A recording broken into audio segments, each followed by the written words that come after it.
Welcome, everyone. I am Roxanne Glaser, Director of Marketing and Learning at i2i Technologies, and I am here today with my partner. Conn, I am the Director of Partnerships and Collaboration, and I'm excited about this second video chat.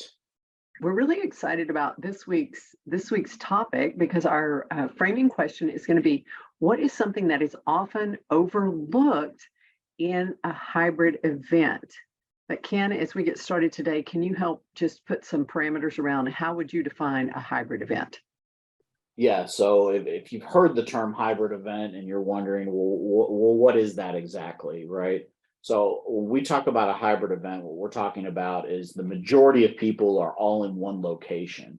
So just think about any kind of meeting or conference you go to, everybody goes to this specific location, like maybe it's a hotel in Miami, or a conference center in Las Vegas or something like that, right? So the majority of people are there, but then you got people that are like, well, I can't travel there. So then they connect in remotely to that event, so that's the hybrid part. So you got people that are connected in remotely, but you got the majority of the people that are all together in one location. So the question about overlooked. So what's overlooked in a hybrid event? It's interesting. People are interesting, right?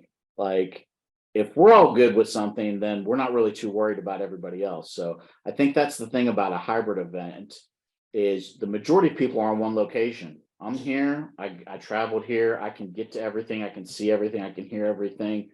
Oh, you want people to connect in remotely? Great. Let's just set up a camera and a microphone and they'll be able to see and hear everything. Okay. That's the thing that's overlooked is, what do they see? What do they hear? Are they being included in some way? I feel like what happens in a hybrid event, and I've seen this happen, is they just throw up a camera and a microphone, and everybody that connects in, it's like, well, they can see everything and hear everything. And it's like, can they? How well can they see everything? How well can they hear everything? If they have a question or a problem, how do they voice that? How do they participate? And so I think that's the thing that's overlooked the most is what's the quality of the event like for the virtual or the remote participants, right? What can they see? What can they hear? How can they participate? For me, the number one would be audio plus interaction, because I have been kind of like involved in some conversations where they're like, yeah, we're going to have a hybrid event. And this was, as people went through the pandemic and everyone's comfortable one-to-one on Zoom, they're like, oh, when we go back hybrid, everyone who doesn't want to come, we'll just let you connect in on Zoom. And they're like, we'll just put my phone up at the front and we'll connect them through Zoom. And I was like, whoa, whoa, whoa, and so I'd ask some guiding questions like, how are you going to hear your remote participants if they ask a question, or how would they communicate that? What's that experience going to be? And I would say, kind of dovetailing on yours, I think the thing that's overlooked is the remote participant experience. I find that it is not given equal weight, almost as if, kind of that attitude of like, well, if you can't put the effort in to come in person, you get what you get and don't throw a fit, kind of like, I know that's like what we would, who was that? I heard that was when Kels was in preschool, they were like, okay, we're handing out muffins, you get what you get, you don't throw a fit. But when you take that same attitude toward a professional organization with, a meeting or a conference or something that it's valuable because you're doing it, well, then place some intentionality around that experience. What's it going to be like for that remote participant? So does that spark anything else that you'd like to tag onto that? So mine is definitely going to be audio and interactions. Yeah, I mean, I hear what you're saying. It's like, yeah, if the audio is bad, you're sunk because you can't hear anything. But it really has to be the whole experience. Because if I'm expecting to be able to see as well, and even if I can hear very well and I'm going to be so frustrated that I can't see what's happening. So yeah, I mean, I hear what you're saying about the audio, but I think it's equally frustrating when the video doesn't cooperate. Because it really is about the equity, right? Like if you ask me to come to this event virtually, if you're offering this as a way for me to connect into the event, it needs to be equitable. If you're just like, well, like, your comment about you get what you get. You should have got a plane ticket and got here just like everybody else here did. It's like, well, then don't offer the virtual option if it's going to be subpar, right? It needs to be equitable.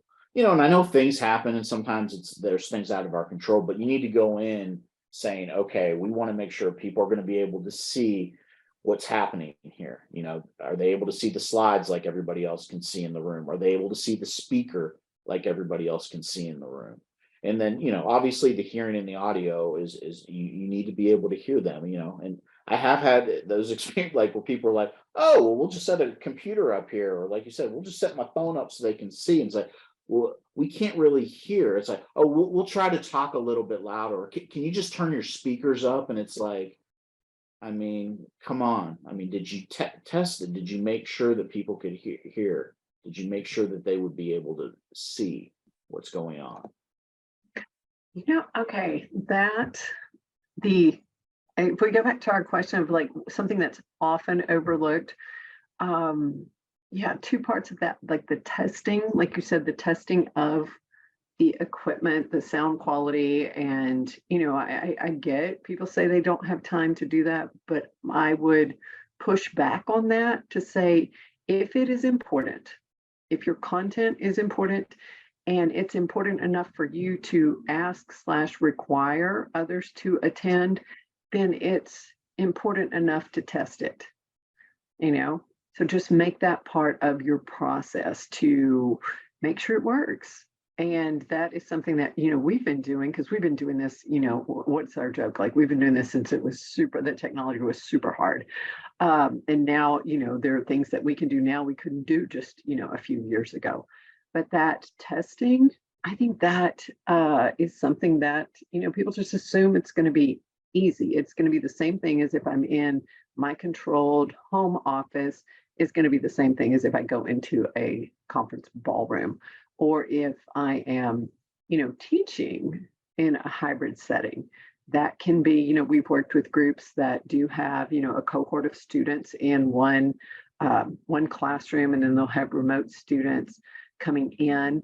And, we've done some really interesting conversations and interesting things with teachers about how do you bring those remote students into like small group discussions? How do you have them work with groups across distance, across time zones? But it also, I think, goes back to that intentionality, because if you as the instructor, as the person guiding whatever the hybrid event is, if you go into it with that mindset of respect and equity, you'll be more curious about what is that going to be like for your remote participants. The other thought I had too about like you should have been here, you get what you get. Like I think sometimes people are like, well, it was only $20 or it was free. We didn't even charge the virtual people, so what do they expect? It's free. It's like, again, if you're going to offer that as an option that people can connect in remotely, people can connect virtually to the event, you have to make sure that they can see, they can hear, and then they have a way to interact, right? They're not to be ignored. You want them to be able to interact as well. I love yes, and I'm practicing saying that. Yes, and the uploading the documents, what that made me think of is, and I have said this for as long as I've worked with distance learning technologies, it's, as you think about it, and it's that kind of universal design. So if you think of like all the needs of our remote participants, all of the needs of our in-person participants, and how can we best meet those needs? And so you think of like, well, if we have the handouts or the meeting agenda posted prior to the event, yes, that benefits our remote participants, students, learners. It's also a benefit to the people that are in person. I mean, you made this kind of, if you would say accommodation or whatever, you made it easy for your remote people, but it also benefits people in person.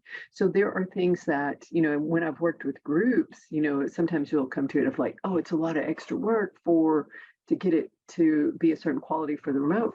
And then we kind of start to unpack that. And what we realize is that intentionality of making it a fabulous, exquisite, I love that, exquisite experience for our remote people, participants, then guess what? You also improved it many times. You are also improving it for in person. So I love that idea of like just going to it and we're going to make it the best quality we can for all. Yeah, so if I had to summarize, my one thing was the quality of the experience for the remote people. That is what's typically overlooked. And you mentioned this early on in your response about like when you go into a small group discussion, like, well, how are the remote people? And I think we use this graphic in our video, the bridge, right? It's like you want to think of it as a bridge. How do we provide a bridge of support between the on-site people and the virtual people? I love that we're able to help people build bridges to, make the experience good as best as possible for the on-site people, as well as for the virtual people. And I don't know why this just popped in, but as you were talking about the bridge, I think the hybrid event, and we're seeing a lot of people who are expressing great deal of interest in hybrid events. The thing that is most overlooked, look, I'm changing my answer now. I'm like audio, and that it is truly like planning two distinct events. You have your on-site, you have your virtual, but you have to do them at the same time, and that's your hybrid. And so I think the complexity could easily be overlooked. And that's, how you kicked us off of like, it's the audio, it's the video, it's the interaction, it's like all the things. So I think that can easily be overlooked, especially if it's like your first time to do something like this, or if your background has mainly been participating as a participant in a Zoom session and you haven't had to think through all the logistics. It can seem deceptively simple.